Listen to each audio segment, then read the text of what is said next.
A gente segue de olho no preço do petróleo, que vem sendo impactado com a escalada da guerra no Oriente Médio.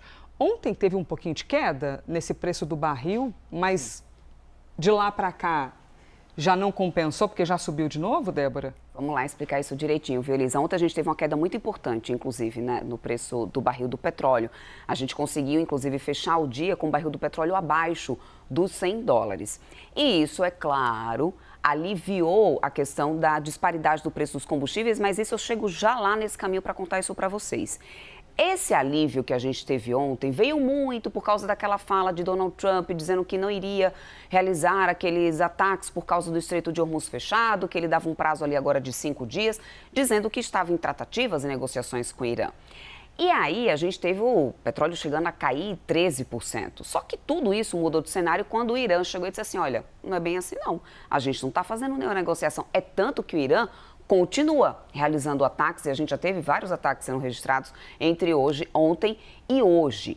Mas isso faz com que a gente tenha o que a gente chama no mercado de volatilidade, né? O mercado hoje, Elisa, ele não está precificando, embutindo nesse preço do petróleo somente um risco de oferta.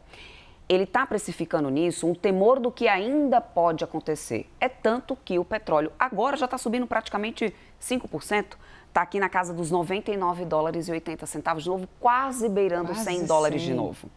Então, olha isso, vamos relembrar o que a gente teve nas últimas semanas. A gente teve a Agência Internacional de Energia liberando reservas estratégicas de petróleo, 400 milhões de barris, dá o equivalente ao que o mundo consome em 4 dias, mas isso já deveria trazer um certo alívio para o preço do petróleo.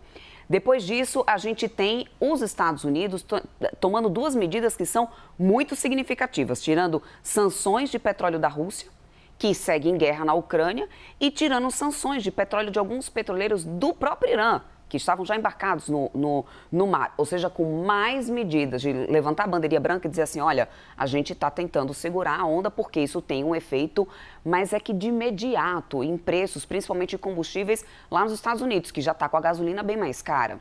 Só que nada disso está resolvendo. O mercado só responde hoje a realmente ter uma trégua de vez dessa guerra e algo que a gente não tem cravado. A gente não tem certeza de como que vai ficar essa situação, essa região do Estreito de Hormuz. O Irã segue muito resiliente em relação a isso e o fato é que a gente teve agora o petróleo voltando a subir, Elisa. Minha nossa, Débora. Vem cá, e o diesel? Falando aqui do Pois é. Brasilzão, o nosso diesel, que vive o efeito, assim como quaisquer outros países, vive o efeito da guerra no Oriente Médio. Qual que é a atualização sobre isso? A gente sofre muito aqui, Elise, e aliás, eu até vou mostrar para vocês aí o relatório da Abicom, que foi divulgado já, o atualizado, divulgado hoje, tá? Para vocês acompanharem. Olha, ontem, tá? A gente tinha, dia 23 de março, olha só, vou vir aqui com a tela para poder mostrar para vocês. 23 de março, qual que era a realidade quando a gente estava com o petróleo lá acima, né, dos $100, antes de ter essa queda dessa segunda-feira? A disparidade era 86%, ou seja, mais de R$3 de defasagem do diesel vendido aqui no Brasil para as distribuidoras. Aí tivemos essa queda no mercado ontem do petróleo, de quase 10%. Diminuiu a disparidade, olha só, foi para 65% nos polos da Petrobras. Ou seja, agora a gente tem uma disparidade de R$ 2,34 com o preço que é praticado lá fora. O que ainda é bastante coisa, gente. Nos polos que são independentes, essa disparidade é de R$ 1,99, portanto, de 55%. Elisa, isso aqui é uma disparidade histórica. E o que isso significa na prática? Que isso desmotiva os importadores independentes a importar diesel. A gente já tem aqui, a gente tem no Brasil uma dependência de cerca de 30% de importação para poder dar conta da demanda aqui interna. 30%. E a ANP já soltou um relatório na semana passada mostrando que nesse mês de março a gente já importou praticamente 60% menos do que a gente importou nesse mesmo período do ano passado.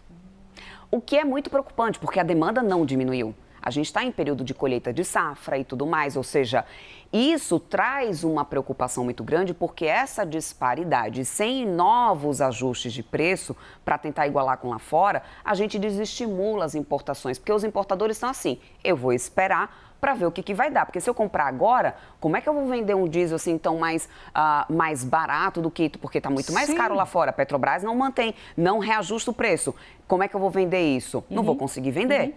Então, eles estão segurando a onda. Então, isso tem sido bastante negativo. O petróleo insiste em permanecer praticamente na casa dos $100 e essa disparidade ainda é bastante preocupante.